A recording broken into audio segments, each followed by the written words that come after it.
Well, good afternoon, everyone. What a great, please have a seat. It's a great honor to be here. I just told Gabrielle that when she's the leading public figure in this country and I show up, promise she won't say Joe who is outside. You say Joe Biden, remember, just remember me, okay? All right. Chancellor Davidson, Vice Chancellor Bartholomew, thank you for hosting us today on this beautiful campus of Ulster University. I came here in '91 in this neighborhood, and you couldn't have a glass building like this here in this neighborhood. I don't think it would have stood up very well. But things are changing.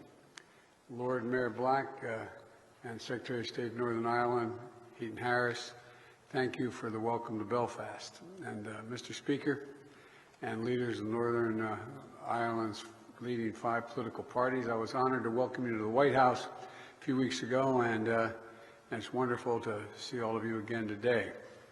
And Ambassador Hartley, thank you for your outstanding work leading our mission to the UK. Ambassador Hartley is an old friend and the former ambassador from Great Britain to the United States. The home of that ambassador and the embassy is along the fence line of the Vice President's residence, which I lived in for 8 years. And the Vice President and I became friends with the ambassador. And his last trip back home before he came back to Washington to serve out the final few months of his term, he told me he was going to bring something back for me. And so I didn't know what he had in mind, but when he came back, we had him over the house. We've spent some time together, he and his wife and I and my wife. And he brought back a book with a photograph on the front of the book. It had been just reprinted, the book, of a somewhat stout British captain in his quarters with a big bulldog sitting next to him. And his name was Captain George Biden, because he used to always kid me and saying, you know, Biden's English. You talk about the Irish, Biden's English. And he told me that he went back and he had the Lord Admiralty, this guy's true story, check. And my great 1840, I think it's 1842, could have been 1828, I can't remember, it's one of those 2 dates, had written the rules of mutiny for the British Navy. And I said, well, at least that part's consistent, Reverend, mutiny. But anyway, he used to always kid me when I'd say, you know, talk about, he'd say, yeah, you talk about the Irish. He said, you're English, I should remember that. Then I found out, my sister and I found out the name Robinette, my middle name is Robinette. I thought that all those years it was French. It must have been Huguenots because they came to Great Britain in the 1700s somewhere along the way, and they're all from Nottingham. So I don't know what the hell's going on here. You come back, it's confusing. And anyway, Consul General Iran and Envoy, Special Envoy Joe Kennedy, thank you for your efforts to continue deepening and strengthening the ties between Northern Ireland and the United States. It's good to see Belfast, a city that's alive with commerce, art, and I would argue inspiration. The dividends of peace are all around us, and this very campus is situated in an intersection where conflict and bloodshed once held a terrible sway. The idea, as I said, to have a glass building here when I was here in '91 was highly unlikely. Where barbed wire once sliced up the city, today we find a cathedral of learning, built of glass, and let the shine light out in and out. It just has a profound impact for someone who's come back to see it. You know, it's an incredible testament to the power and the possibilities of peace. 25 years ago this week, the landmark Belfast Good Friday Agreement was signed. And it wasn't easy. I was a United States Senator at the time, and I worked very closely with my good friend George Mitchell, who will be here, I believe, in a couple days. And there were no guarantees that the deal on paper would hold. No guarantees that it would be able to deliver the progress we celebrate today. It took long, hard years of work to get to this place. It took a people willing to come together in good faith and to risk boldly for the future. Leaders in peace like John Hume and David Trimble and David Irvine and Monica McWilliams and Mary Robinson, etc. They were all people that I got to meet back then. And it took people all across Northern Ireland who made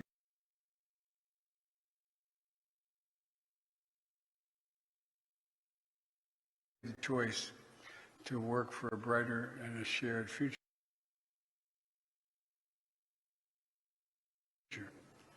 At the time, it seemed so distant, some of it. It seemed so distant. First at the ballot box, and every day since,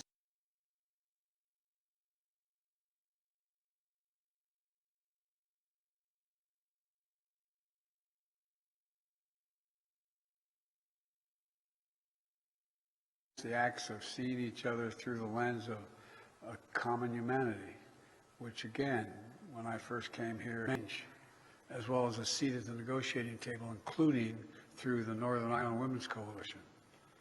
And the third, Northern Ireland is one of the great examples in history of the right person for the right job at the right time, in my view.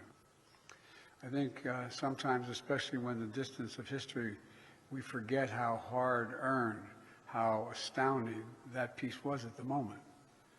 It shifted the political gravity in our world. Literally, it shifted political gravity. In 1998, it was the longest-running conflict in Europe since the end of World War II. Thousands of families had been affected by the Troubles. Losses are real. The pain was personal. I need not tell many people in this audience. Every person killed in the Troubles left an empty chair at that dining room table, and a hole in the heart that was never filled for the ones they lost. Peace was not inevitable. We can't ever forget that. There was nothing inevitable about it. As George Mitchell often said, the negotiations had, quote, 700 days of failure and 1 day of success. 700 days of failure and 1 day of success. But they kept going because George and all the many others never stopped believing that success was possible. And I want all of you to know, especially the young people in the audience today, and don't jump, okay? Oh, I didn't see it all the way up there. As my father would say, please excuse my back, I apologize. But all kidding aside, the American people are with you. Every step of the way, it's real. Those of you who've been to America know that there is a large population that is invested in what happens here, that cares a great deal about what happens here. Supporting the people of Northern Ireland, protecting the peace, preserving the Belfast Good Friday Agreement is a priority for Democrats and Republicans alike in the United States, and that is unusual today because we've been very divided on our parties. This is something that brings Washington together. It brings America together. I spoke about this with Northern Ireland's political leaders as well as the Taoiseach and our St. Patrick's Day celebration at the White House. It's been a key focus for me throughout my career. I remember working as a senator to see how the United States could support and encourage, bit by bit, any moves toward peace. I got elected in 1972 as a 29-year-old kid to the United States Senate. And it was just the start of it. I mean, it seemed like it was a goal that was so far away. I remember coming here, as I said, in 91, seeing the city divided and barricaded. Then in 94, when the ceasefire was declared, it was like a sea change. The tide of violence began to recede, hope rolling in. In 1998, overwhelming joy. It's hard to communicate just how deeply invested in your success, the people across the United States are. And those of you who've been there know it. You know it. I'm not making this up. This is real. It's almost people can taste it. The family ties, the pride, and those Ulster Scots immigrants, those Ulster Scots immigrants who helped found and build my country. They run very deep, very deep. Men born in Ulster were among those who signed the Declaration of Independence in the United States, pledging their lives, their fortunes, and their sacred honor for freedom's cause. The man who printed the revolutionary document was John Dunlap. He hailed from County Tyrone, and countless others established new lives of opportunity across the Atlantic, planting farms, founding communities, starting businesses, never forgetting their connection to this island. As a matter of fact, as you walk into my office in the Oval Office in the United States Capitol, guess what? You know who founded and designed and built the White House? An Irishman. No, not a joke. Not a joke. Passing it down generation after generation. Your history is our history. But even more important, your future is America's future. Today's Belfast is the beating heart of Northern Ireland and is poised to drive unprecedented economic opportunity and investment from communities across the UK, across Ireland, and across the United States. So the simple truth is that peace and economic opportunity go together. Peace and economic opportunity go together. In the 25 years since the Good Friday Agreement, Northern Ireland's gross domestic product has literally doubled. Doubled. And I predict to you, if things continue to move in the right direction, it will more than triple. There are scores of major American corporations wanting to come here.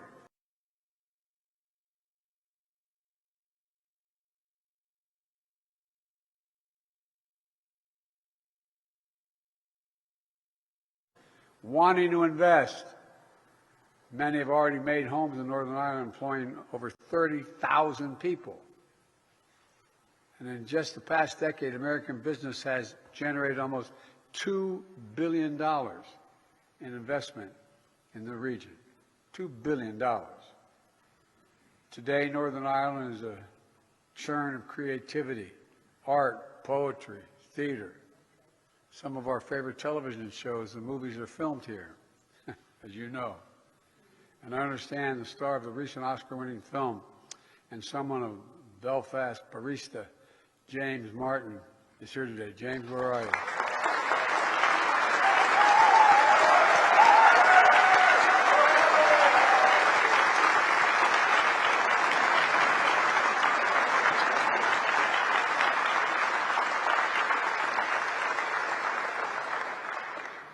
I got to meet James, and I got my picture taken. I'm going to go home and brag to my daughter. Cruise ships packed with tourists filled Belfast port. And young people, instead of fleeing for opportunities elsewhere, can see their futures and careers for themselves that speak to unlimited possibilities here. How many of you have heard over the years, those of you closer to my age, Mom, Dad, there's nothing here for me. I'm going to move. I'm going to leave. I got to go. Well, it's not happening now.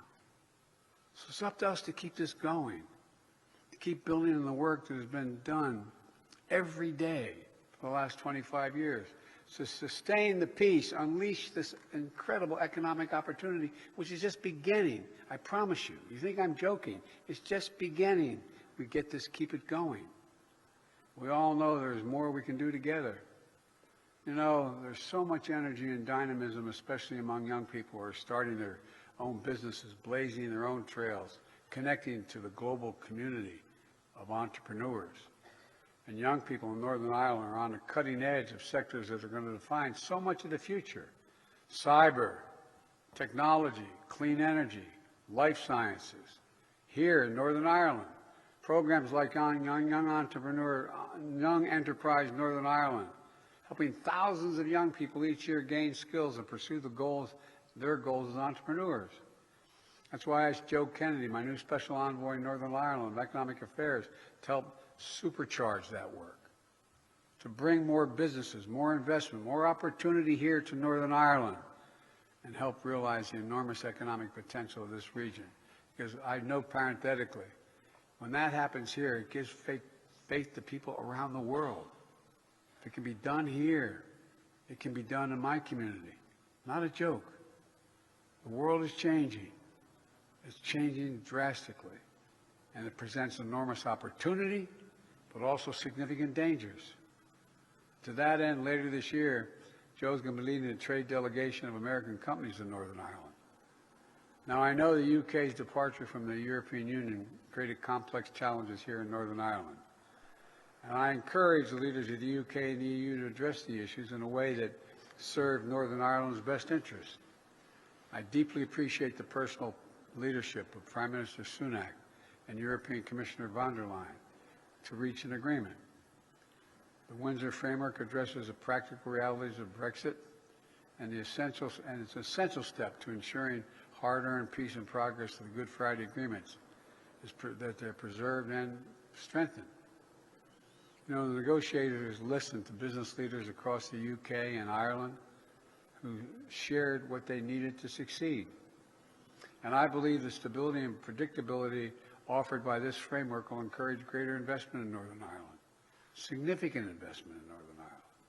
I come from a little state where, the state of Delaware and back home, has more corporations that are registered in that state than every other state in the Union combined.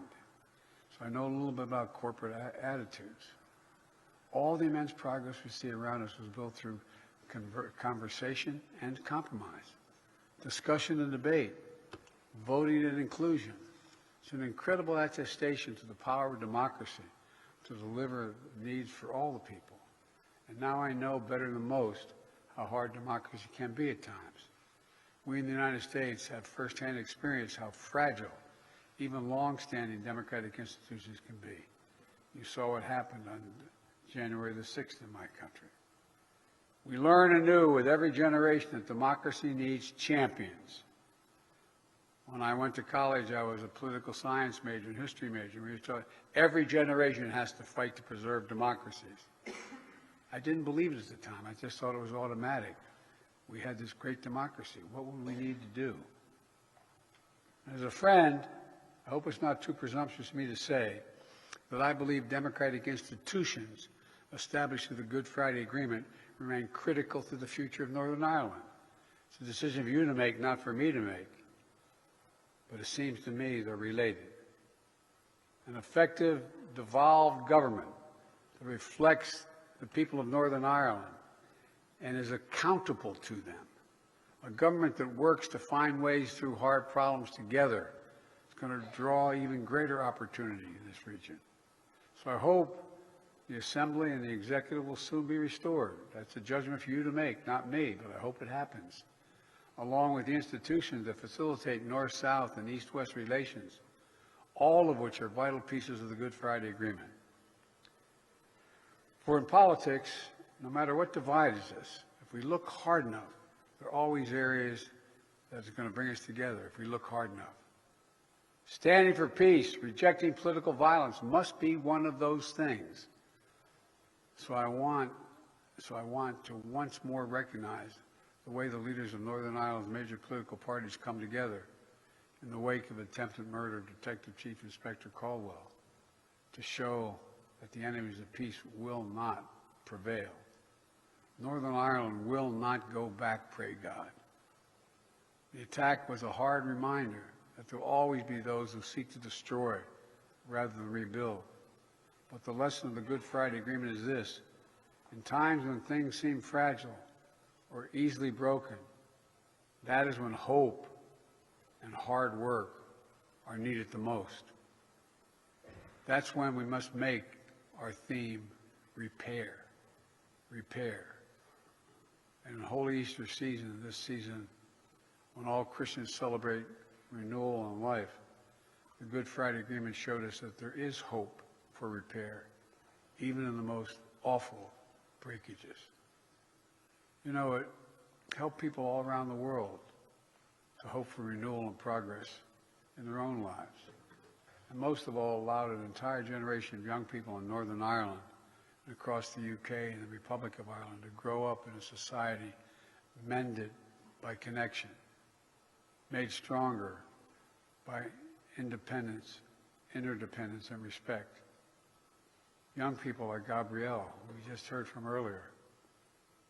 Her success and her opportunities have been underwritten by the Good Friday Agreement.